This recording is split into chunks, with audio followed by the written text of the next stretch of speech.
Si vous touchez à l'un, vous touchez à tous.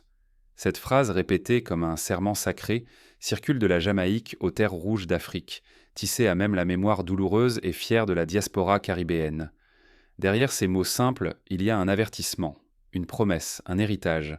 Mais que veut-elle vraiment dire? Pourquoi ces mots, murmurés dans les rues étroites de Kingston ou criés lors de rassemblements à Dakar, résonnent-ils soudain comme le battement d'un nouveau cœur collectif? Pour comprendre, il faut écouter les voix des anciens, ces voix qui s'élèvent dans la nuit, lourdes de souvenirs. À Kingston, sous la lumière dorée d'un soir, où la chaleur semble suspendre le temps, les anciens se sont réunis dans une salle modeste. Pas de caméra, pas de journalistes, pas d'agenda politique. Juste la mémoire qui pèse, la conviction qui brûle, l'histoire qui, une fois encore, gronde à la porte. Un ancien instituteur, la voix râpeuse d'avoir trop crié dans sa jeunesse lors des marches pour l'indépendance, se lève. Son regard traverse la salle. Il parle de la Jamaïque des années 60, quand Bob Marley chantait déjà l'unité et la résistance sur les places publiques, quand les rêves d'émancipation butaient encore sur les barrières du colonialisme. Il raconte comment, à l'époque, la peur et l'espérance cohabitaient, comment le moindre geste de révolte pouvait valoir l'exil ou la disparition. Beaucoup n'ont pas osé, certains ont payé le prix fort. Mais tous savaient donc que, tôt ou tard, il faudrait se lever ensemble, ou s'effacer à jamais. À ses côtés, une grand-mère, dont les mains tremblent un peu, évoque la mémoire de Walter Rodney, ce penseur assassiné pour avoir voulu éveiller la conscience noire. Elle parle de son frère, disparu lors des émeutes de 79 à Kingston, et de cette phrase qui, selon elle, a traversé toutes les générations: « Si vous touchez à l'un, vous touchez à tous ». Pour elle, ces mots sont une protection, un talisman, mais aussi une responsabilité, car les solidarités se construisent dans la douleur et se maintiennent dans la vigilance. Ce soir-là, un nom fait vibrer l'air, Ibrahim Traoré. Jeune chef d'État du Burkina Faso, il incarne à la fois l'espoir et la crainte. L'espoir parce qu'il ose, la crainte parce que l'histoire a prouvé que l'audace noire se paie cher. Les anciens se souviennent de Patrice Lumumba, assassiné en 1961, moins d'un an après avoir proclamé l'indépendance du Congo. Ils se rappellent que Thomas Sankara, tombé en 1987, pour avoir voulu changer la destinée de son peuple. La diaspora caribéenne, elle, n'a pas oublié les tentatives d'assassinat contre Michael Manley en Jamaïque ou les pressions subies par Eric Williams à Trinité et Tobago. À chaque fois, le même scénario. Un leader trop indépendant, trop courageux, trop noir devient une cible. Mais ce soir, la peur se transforme en force. L'Assemblée, composée d'anciens combattants, de maires d'église, de professeurs à la retraite et de jeunes militants, décide de faire de ce cri un outil. Plus jamais d'oubli, plus jamais de division. Les souvenirs des années sombres, où les voix dissidentes étaient les réduites au silence, servent désormais de boussole. Ils savent que la mémoire n'est pas seulement une nostalgie, mais une arme pour affronter les menaces du présent. Le passé regorge d'exemples douloureux.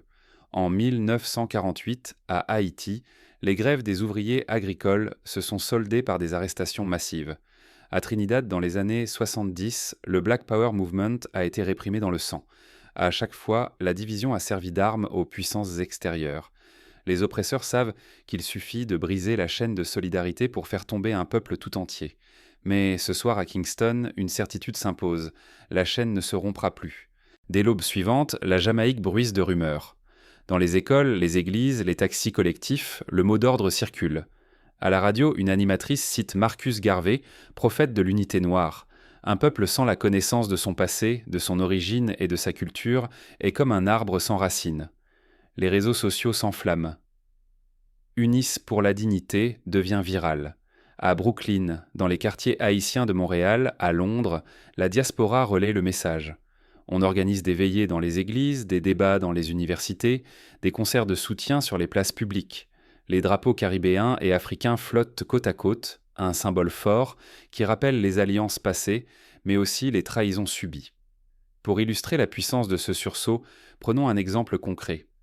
En 2019, lors des manifestations contre les violences de policières à Paris, des jeunes Antillais, Africains et Afro-descendants ont défilé ensemble, brandissant une banderole où l'on pouvait lire « Si vous touchez à l'un, vous touchez à tous ».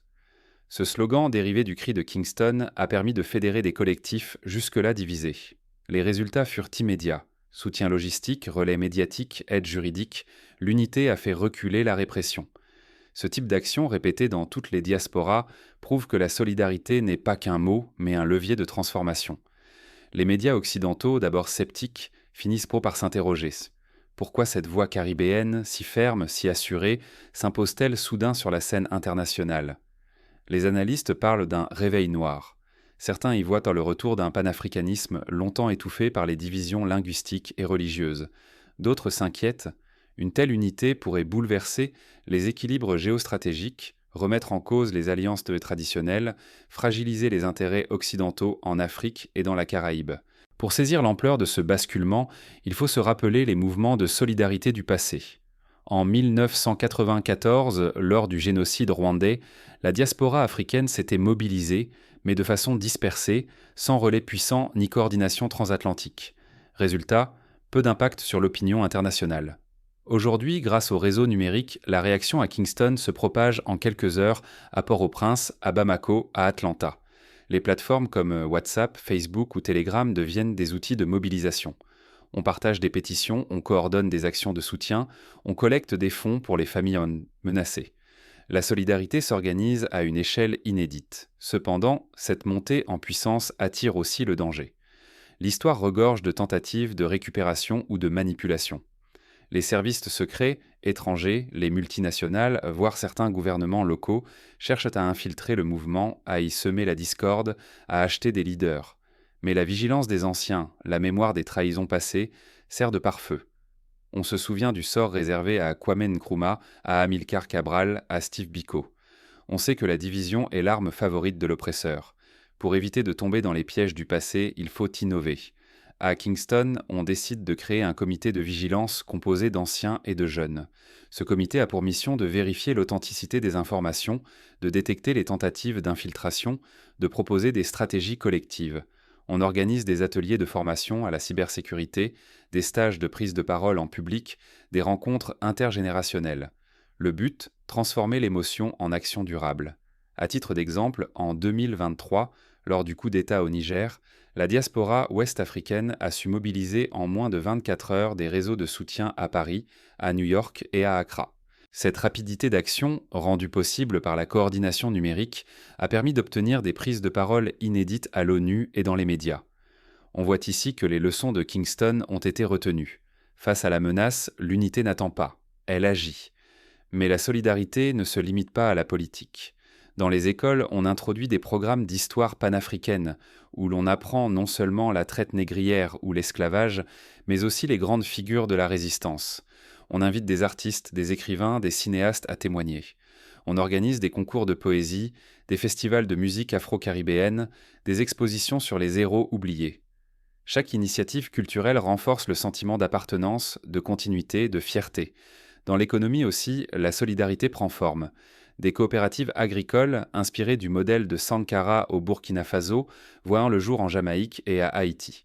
On mise sur l'autonomie alimentaire, sur le développement durable, sur l'entraide. Des entrepreneurs caribéens et africains lancent des plateformes de commerce équitables, favorisent les échanges directs entre les deux continents. Le but, sortir du piège de la dépendance, créer une économie au service des peuples, non des intérêts extérieurs. Sur le plan spirituel, des ponts se tissent entre les églises caribéennes, les mosquées africaines, les temples rastafariens. On organise des semaines de prières communes, des dialogues interreligieux, des actions sociales coordonnées. L'idée n'est pas d'effacer les différences, mais de les mettre au service d'une cause supérieure, la dignité et l'autodétermination des peuples noirs. Pour donner un exemple marquant, en 2012, lors du séisme en Haïti, la diaspora africaine a collecté des fonds records en quelques semaines. Mais cette fois, la gestion a été confiée à un comité issu des communautés locales, garantissant la transparence et l'efficacité de l'aide. Cette réussite a servi de modèle pour d'autres situations d'urgence, prouvant que la solidarité, quand elle est bien organisée, peut sauver des vies et redonner espoir. Pourtant, le chemin est semé d'embûches. Les tentatives de division persistent. Certains médias occidentaux tentent de présenter le mouvement comme radical ou nostalgique. Des voix s'élèvent pour dénoncer un repli communautaire. Mais les anciens rappellent que l'unité n'est pas une fermeture, mais une condition de survie. Ils citent Frantz Fanon. Chaque génération doit, dans une relative opacité, découvrir sa mission, la remplir ou la trahir. La jeunesse, elle, refuse le fatalisme. Sur les campus universitaires, on organise des débats sur l'avenir du panafricanisme, sur les moyens de résister aux ingérences, sur la façon de bâtir des alliances avec d'autres minorités opprimées. On étudie les stratégies des mouvements afro-américains des années 60, des zapatistes au Mexique, des Gilets jaunes en France. On s'inspire de la lutte contre l'apartheid en Afrique du Sud, où l'unité internationale a fini par briser le mur de la ségrégation. Pour rendre cette unité durable, plusieurs étapes concrètes sont proposées. Premièrement, créer des réseaux d'alerte rapides capables de détecter et de signaler toute tentative de déstabilisation. Par exemple, lors de la tentative d'assassinat d'un leader congolais en 2021, c'est un groupe WhatsApp de la diaspora qui a permis d'alerter les médias internationaux en moins de 30 minutes. Deuxièmement, renforcer l'éducation à l'histoire commune. Chaque école, chaque université doit intégrer dans ses programmes l'étude des résistances noires, des alliances transatlantiques, des stratégies d'émancipation. Des concours de dissertation, des pièces de théâtre, des documentaires peuvent aider à transmettre cette mémoire. Troisièmement, encourager les échanges étudiants, les stages professionnels, les jumelages entre villes d'Afrique et de la Caraïbe. À titre d'exemple, le programme Pont Noir, lancé en 2018, a déjà permis à plus de 1000 jeunes de voyager entre le Sénégal et la Martinique, de découvrir l'histoire de l'autre, de tisser des liens durables. Quatrièmement, soutenir les initiatives économiques indépendantes. Des microcrédits, des coopératives, des plateformes de crowdfunding permettent de financer des projets locaux sans dépendre des bailleurs internationaux. Des exemples comme la coopérative de cacao Soleil d'Afrique en Côte d'Ivoire ou la start-up agricole Terre de Liberté à Saint-Domingue prouvent que l'autonomie est possible. Cinquièmement, valoriser la création artistique et culturelle. Les festivals, les expositions itinérantes, les concours de slam ou de hip-hop servent de caisse de résonance à la cause commune. L'art devient un vecteur d'unité, un moyen de transmettre des messages, de mobiliser la jeunesse. Enfin, instaurer une journée mondiale de la solidarité noire, célébrée simultanément en Afrique, dans la Caraïbe, en Europe et en Amérique. Cette journée, symbolique mais puissante, rappellerait à tous que la lutte ne s'arrête jamais, que la mémoire est une arme, que l'unité est une force. Face à ces efforts, l'ennemi principal reste la division. Les puissances extérieures savent que, pour briser le mouvement, il suffit de jouer sur les rivalités ethniques, religieuses, linguistiques. Mais à Kingston, à Ouagadougou, à Port-au-Prince, on s'organise pour ne plus tomber dans le piège. Les anciens racontent comment, en 1978, la conférence de Lagos sur l'unité africaine avait échoué à cause des querelles de leadership. Ils insistent, la nouvelle génération doit apprendre à mettre l'intérêt collectif au-dessus des ambitions personnelles. Un autre défi de taille est la lassitude. L'émotion retombe, l'enthousiasme s'érode, les priorités changent, mais la vigilance ne doit pas faiblir. À chaque crise, à chaque injustice, il faut rappeler le serment de Kingston. Si vous touchez à l'un, vous touchez à tous. Ce mantra, répété dans les familles, les écoles, les associations, sert de garde-fou. Dans la vie quotidienne, la solidarité se traduit par des gestes simples. Aider un voisin en difficulté, défendre un camarade victime de discrimination, soutenir une entreprise locale. Ces petites actions, multipliées par des millions d'individus, finissent par former un rempart contre l'oubli et la résignation. Pour illustrer la puissance de la transmission, évoquons l'histoire de la famille Baptiste à Trinidad. En 1985, le grand-père, militant syndical, avait été emprisonné pour avoir protesté contre une réforme injuste. 30 ans plus tard, sa petite-fille, avocate, défend les droits des travailleurs immigrés. Lors d'un procès, elle cite la phrase de Kingston. Le juge, lui-même d'origine caribéenne, s'en souvient. Le verdict favorable marque une victoire symbolique. Un exemple parmi tant d'autres de la manière dont la mémoire forge la résistance. L'unité ne doit pas être un slogan, mais une réalité vécue. Elle exige de l'humilité, du courage, de la constance. Elle suppose d'accepter les différences, de dialoguer sans cesse, de se remettre en question. Elle impose de dire non aux compromissions, de refuser les alliances douteuses, de privilégier la transparence et la justice. À l'échelle internationale, la Caraïbe et l'Afrique peuvent peser davantage en parlant d'une seule voix. Lors des négociations sur le climat, sur la dette, sur le commerce, une alliance panafricaine pourrait faire entendre des revendications claires, défendre les intérêts des peuples opprimés, exiger des réparations pour les crimes du passé. Des précédents existent. En 2001, lors de la conférence de Durban sur le racisme, les délégations africaines et caribéennes avaient obtenu la reconnaissance de la traite négrière comme crime contre l'humanité. Mais faute de suivi, cette victoire est restée symbolique. Aujourd'hui, l'objectif est de transformer les succès ponctuels en changements structurels. La route sera longue, semée d'embûches, les adversaires sont puissants, organisés, déterminés à maintenir leur emprise.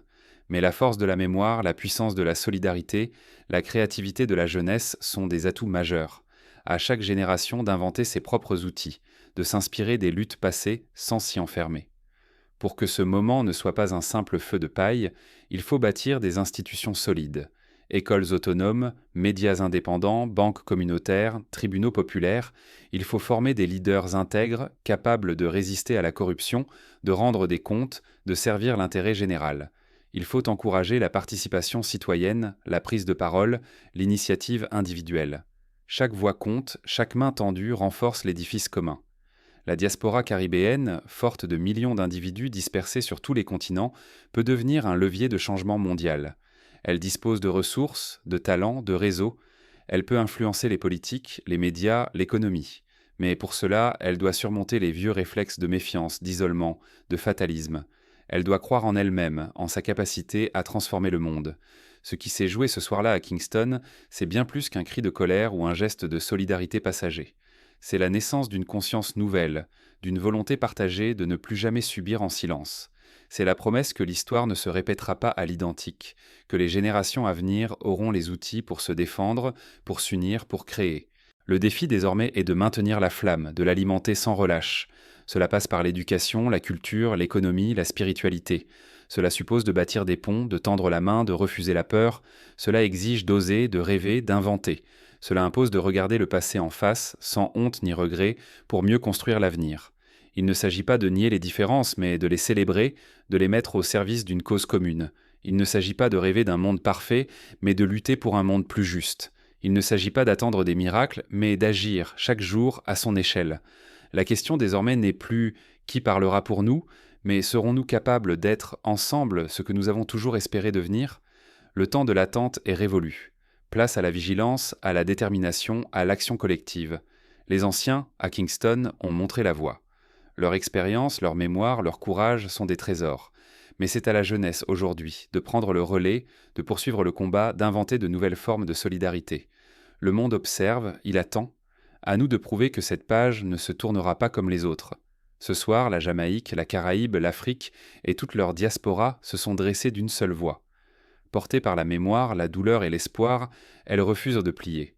Ce n'est plus un rêve lointain, mais un possible qui palpite, chargé de sens. Désormais, la solidarité a un visage, une voix, une histoire. Elle traverse les océans, relie les continents, unit les peuples. Elle offre à chaque enfant, à chaque famille, à chaque communauté, la promesse d'une dignité retrouvée. La menace reste la même, la division, l'oubli, la résignation. Mais tant que nous garderons vivante la flamme de Kingston, tant que nous transmettrons la mémoire et la vigilance, rien ne pourra éteindre notre espoir. L'unité n'est plus une utopie, mais une force. À chacun de la nourrir, de la défendre, de la faire grandir. Le monde a changé. Et si vous touchez à l'un, désormais, vous touchez à tous.